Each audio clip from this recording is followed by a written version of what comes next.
Sa lilim ng gabi sa Quezon City, tatlong magkakaibigan ang humaharap sa isang lumang ospital na puno ng mga sikretong nakakubli sa bawat sulok ng kanyang nakakakilabot na pasilyo. Handa ka na bang sumama sa kanilang lakad patungo sa isang gabing walang kasiguraduhan, kung saan ang bawat hakbang ay maaaring humantong sa lagim? Huwag kang bibitaw, kaibigan, dahil sa bawat pintong bumubukas, isang bagong misteryo ang naghihintay, at ang kwentong ito ay magdadala sa iyo sa isang pasilyong puno ng mga bulong at anino. Maghanda ka na sa paglalakbay sa ang pasyon ng lagim, kung saan ang katapangan ay susubukin at ang pagkawala ay nag-aabang sa bawat liko. Sa ilalim ng madilim na langit ng Quezon City, ang magkakaibigang sina Nathan, Sofia at Marco ay naglalakad sa kahabaan ng kalye, papalapit sa isang lumang gusali na balot ng mga sanga at gumagapang na halaman. Ang gabi ay tahimik maliban sa kanilang mga yabag at ang paminsan-minsang ihip ng hangin na nagpapagalaw sa mga dahon. Si Nathan, na may hawak na flashlight, ay nagbibigay liwanag sa kanilang landas habang si Sofia ay maingat na inaayos ang kanyang first aid kit at digital camera sa kanyang backpack. "Sigurado ba tayong dito yon?" tanong ni Sofia. Ang kanyang boses ay may halong pag-aalinlangan. Si Marco, na may hawak na lumang mapa na may mga tuping gilid at punit-punit na bahagi, ay nagbabasa ng direksyon papunta sa lumang psychiatric ward. "Dito sa mapa, malapit na tayo," sagot niya, habang ang tatlo ay dumaan sa isang kalawanging bakod na may nakasabit na karatulang "Bawal pumasok." Ang tatlo ay tumigil sa pasukan ng isang mahabang pasilyo, kung saan ang mga pintuan ay nakabukas at ang hangin ay may halong amoy ng lumang pintura at amag. Tila ba'y ang bawat hakbang nila ay nagpapalakas ng bulong ng nakaraan, at ang bawat pintong bukas ay nag-aanyaya sa kanila na pasukin ang mundo ng mga nawawalang kaluluwa. Si Marco ay nag-aatubiling tumingin sa madilim na pasilyo at ipinahayag ang kanyang pag-aalinlangan. "Guys, sigurado ba talaga tayo dito?" Ngunit si Nathan, sa kabila ng kanyang sariling takot, ay nagpakita ng determinasyon sa kanyang mukha. "Kailangan nating malaman kung ano talaga ang nangyari dito," sabi niya. Ang kanyang boses ay puno ng lakas ng loob. Napansin ni Sofia na ang flashlight ni Nathan ay nagsisimula ng humina at sinubukan niyang buksan ang kanyang camera upang maghanap ng extrang memory card, ngunit wala siyang nakita. "Nako, lowbat na yung flashlight. Wala pa akong extra memory card." Aniya, ang kanyang noo ay kunot sa pag-aalala. Sa kabila ng kanilang pag-aalangan, si Nathan ay nag-sign ng krus at humakbang pasulong sa pasilyo. Hawak ang rosaryo na may panginginig sa kanyang mga kamay. "Tara na," sabi niya. Ang kanyang tinig ay nagbibigay ng lakas sa kanyang mga kaibigan.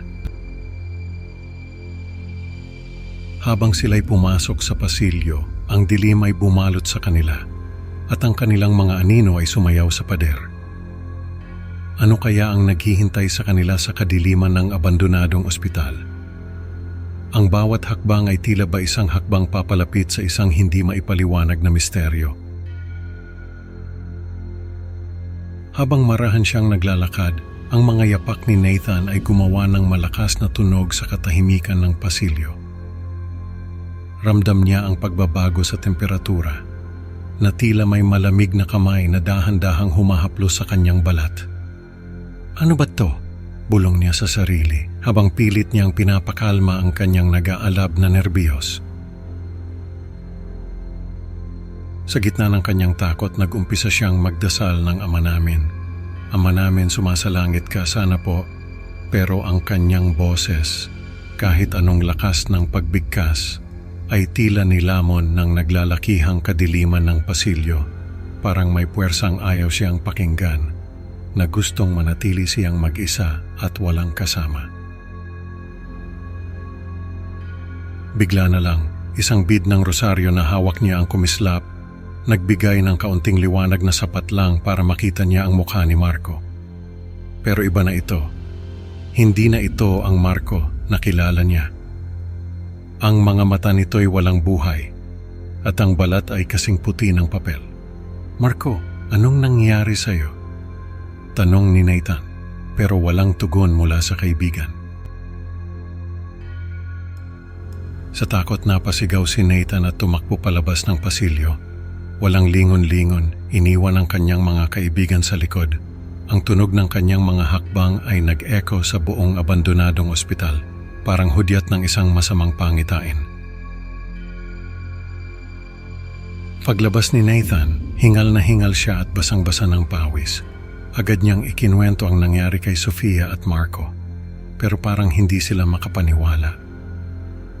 "Hindi yun totoo, Nathan. Baka imagination mo lang yun dahil sa takot," sabi ni Marco. Pero baka sa mukha ni Sofia ang pag-aalala. Si Sofia, na may halong pagdududa at katapangan, ay nagpasyang pumasok sa pasilyo. "Ako naman ang titingin," sabi niya. Bitbit ang kanyang kamera na handang kumuha ng larawan ng kahit anong makita niya. "Baka naman may logical explanation to," dagdag pa niya. Pero hindi pa man siya nakakalayo, isang malakas na sigaw ang pumunit sa katahimikan. Kasunod ang tunog na parang nagmumula sa ilalim ng lupa. Sa isang iglap nawala si Sofia na parang tinangay ng hangin. Naiwan si Nathan at Marco, parehong nakatulala at hindi malaman ang gagawin sa biglaang pagkawala ng kanilang kaibigan. Ano nga ba ang nangyari kay Sofia? At paano na ang dalawang magkaibigan na naiwan? Ang pasilyo ng lagim ay may higit pang misteryo na naghihintay na matuklasan. Hindi na mapakali si Marco, galit at takot na pinaghalo ang kanyang nararamdaman habang mabilis na naglakad papasok sa pasilyo kung saan nawala si Sofia. "Kailangan ko siyang mahanap," bulong niya sa sarili. Ang bawat hakbang ay puno ng pag-asa na makikita niya ang kaibigan at maililigtas mula sa hindi may paliwanag na panganib na bumabalot sa abandonadong ospital na ito. Habang siya ay nagpatuloy, ang pasilyo ay tila naglalaro ng isang masamang biro sa kanya. Ang mga pader ay unti-unting nagiging mas makitid at ang sahig ay tila hindi na pantay, na nagbibigay ng ilusyon na siya ay nasa isang maze na walang katapusan. "Ano to, parang laro sa perya," sambit ni Marco. Ang kanyang boses ay may halong inis at takot. Napansin ni Marco na sa bawat liko, sa bawat sulok na kanyang tatahakin, lalo lang siyang naliligaw. Ang dating pamilyar na pasilyo ay naging isang bitag na tila bay buhay at kumukulong sa kanya sa loob ng ospital. "Diyos ko, ano ba tong napasukan ko?" Sigaw ni Marco. Ang kanyang tinig ay umaalingaw-ngaw sa mga pader na tila kumakain sa kanyang pag-asa. Samantala si Nathan na naiwan sa labas ay nakatayo lamang. Ang kanyang katawan ay nanginginig sa takot. Ang kanyang mga mata ay nakatitig sa madilim na pasukan ng ospital. At ang kanyang isipan ay puno ng mga tanong at kawalan ng pag-asa. "Paano na to?" tanong niya sa sarili. Ang kanyang boses ay halos pabulong na lang sa takot. Hindi na niya nagawang pumasok muli. Tila may pumipigil sa kanyang mga paa na gumalaw patungo sa pasilyo. Sa huli, tinalikuran niya ang ospital. Ang kanyang mga hakbang ay mabigat at mabagal, habang ang masangsang na amoy ay sumusunod sa kanya, na parang isang malagim na paalala ng kamatayan at kabulukan na bumabalot sa abandonadong lugar na iyon. Habang si Nathan ay naglalakad palayo, hindi niya maiwasang lumingon sa likod, na para bang may hinihintay na mangyari. Ngunit walang ibang naroon kundi ang katahimikan at kadiliman na bumabalot sa ospital. Ano kaya ang naghihintay sa kanya sa hinaharap? Ano ang maaring mangyari sa kanyang mga kaibigan? Ang mga katanungang ito ay naglalaro sa kanyang isip habang siya ay unti-unting lumalayo sa lugar na iyon, lugar na magiging bangungot sa kanyang alaala.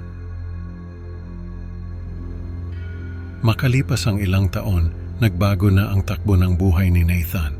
Mula sa pagiging isang simpleng estudyante na mahilig sa adventure, isa na siyang security guard sa isang mall. Ang mall na iyon, itinayo sa mismong lugar kung saan dating nakatayo ang abandonadong ospital na kanilang pinasok. Isang araw, habang siya ay nagroronda, may kakaibang pamilyar na pasilyo ang kanyang napansin. Tila ba'y bumalik sa kanyang alaala ang lahat ng nangyari noong gabing iyon. Hindi na nagdalawang isip si Nathan. Tila ba'y may magnetong humihila sa kanya papasok sa pasilyong iyon. Determinado ang kanyang mga mata at mahigpit ang pagkakahawak sa flashlight na dala. Hindi na siya ang dating Nathan na takot at nag-aalinlangan.